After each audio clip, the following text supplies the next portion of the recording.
Ik geloof echt dat God is bezig met een opwekking. De enige wat je moet doen... Kijk, er staat heel bijzondere vers in de Bijbel. In Handelingen 2 vers 17. En er staat, God zal aan het einde van de tijd... Hè, Petrus was aan het preken en hij citeerde Joel 2. En er staat in Handelingen 2 vers 17. God zal aan het einde van de tijd zijn geest over alle mensen uitstorten. Come on. Uw zonen en dochters zullen Gods woorden spreken. Jonge mannen zullen visioenen zien. En oude mannen bijzondere dromen hebben.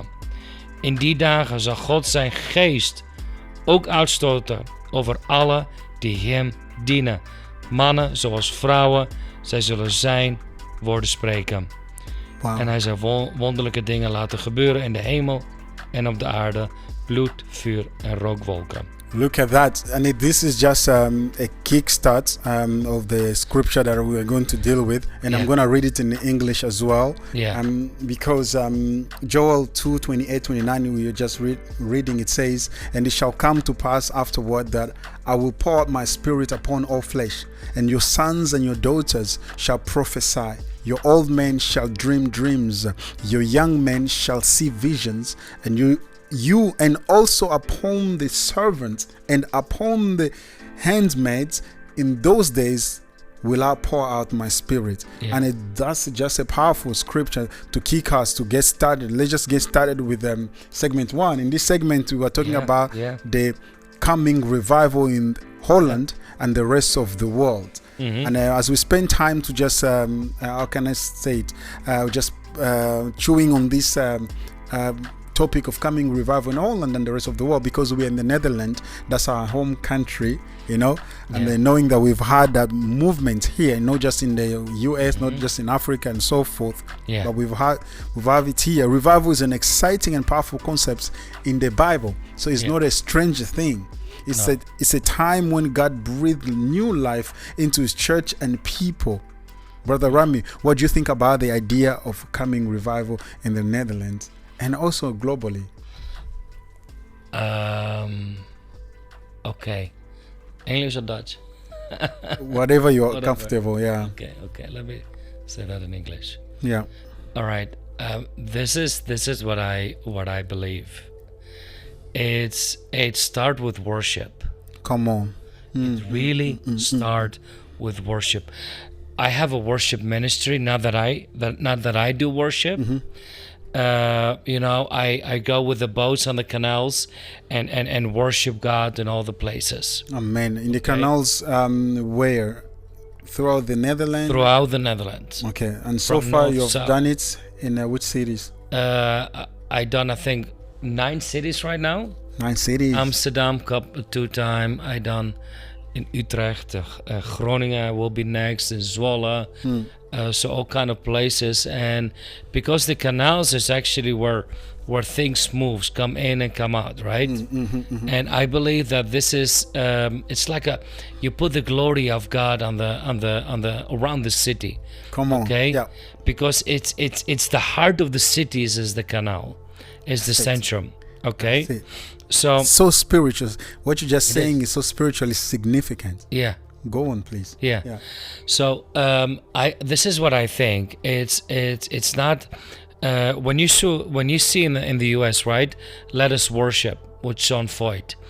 It's unbelievable. This guy done marches for Jesus. He done worship all over the places. Okay, and millions of people came to Christ. Correct. Okay. Correct. And multiple baptism, multiple churches are getting fuller, and just in the last month, just more than 30,000 people got baptized. In Florida, in California, and all over the places. Wow. And we see it in the Netherlands too. We see that a lot of people are getting baptized, multiples. Okay.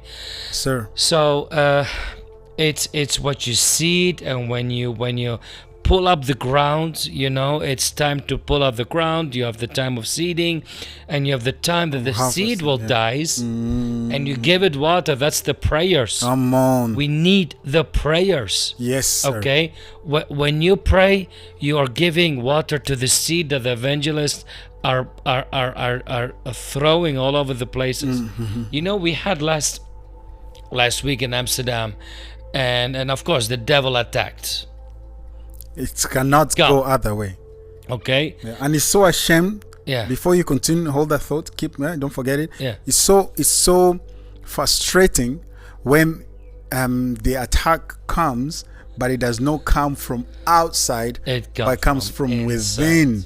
Yeah. And that's the most frustrating things, because for me, I'm so flabbergasted by how oblivious the body of Christ can be. Not always that it is, but it can be sometime against the strategy of the devil, because that's what the Bible tells us. The enemy goes like a rolling lion looking for whom to may devour. But yet, for some reason, we're still falling into those traps. Traps of pride, egocentric selfishness, you know, ike the rest more sticker, you know, that proverb. Please go on. It's so ashamed. We need to repent for sure. And you know, it's very important that prayer need in place. Really, prayer need in place. And when you start ministering, never discuss things, fleshly things.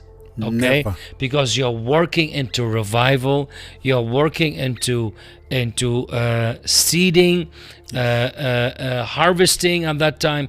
You know, when I was last week in Amsterdam, I think more than thousands of people have been reached for the gospel. Thousands. Okay, and I believe that when you preaching the gospel, you know, when you just worshiping God, and you're bringing the presence of God, people feel that. Yes, for if sure. If you just with a guitar and worship group and your church and you worship wherever it is, God will pour out His presence. Okay? Because what does the Bible say? The creation awaits eagerly awaits, and not just awaiting. For the manifestation. The creation eagerly is waiting for the manifestation. What does that mean? For the glory of God. Because the glory means the manifested presence of God. So the creation is eagerly awaiting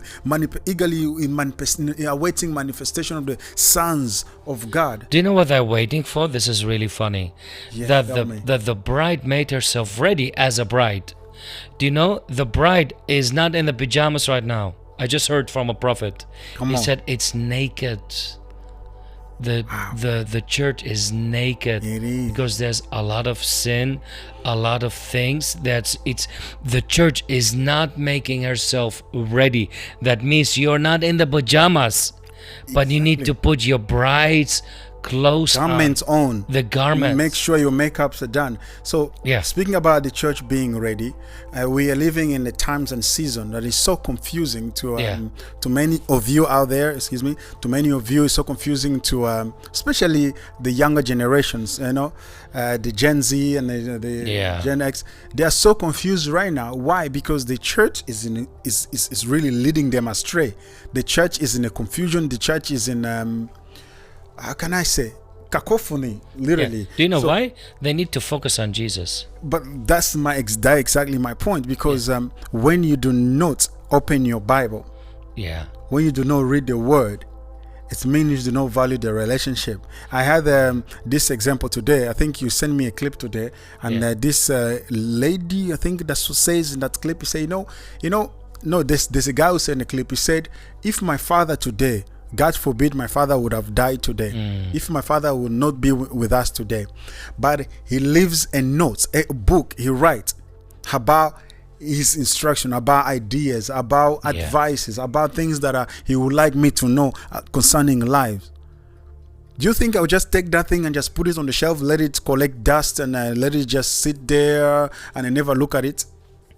No, absolutely not. It'll be insanity, because that's what the Word of God says, my people perish for lack of knowledge. I'll be perishing. Why? Because my dad, my biological father or spiritual dad or whatever, who came before me, who has means, who has walked the walk, who's trying to give me the understanding. My father, even who's the creator of the universe. Imagine your father created a company you're working in, but yet you don't want to listen to him how to run the company. When the man took the company from ground up, today is owning billions, and you come in as a newbie and you think you know it all, and you think you're going to completely change the culture because you know how to run the company better than the man who started it. That's the insanity we have it today, because I see it in our local government where the government now comes into families, take away the man of the family because the government think they can raise the family better, and you already completely break the whole spiritual covering over the family. And because of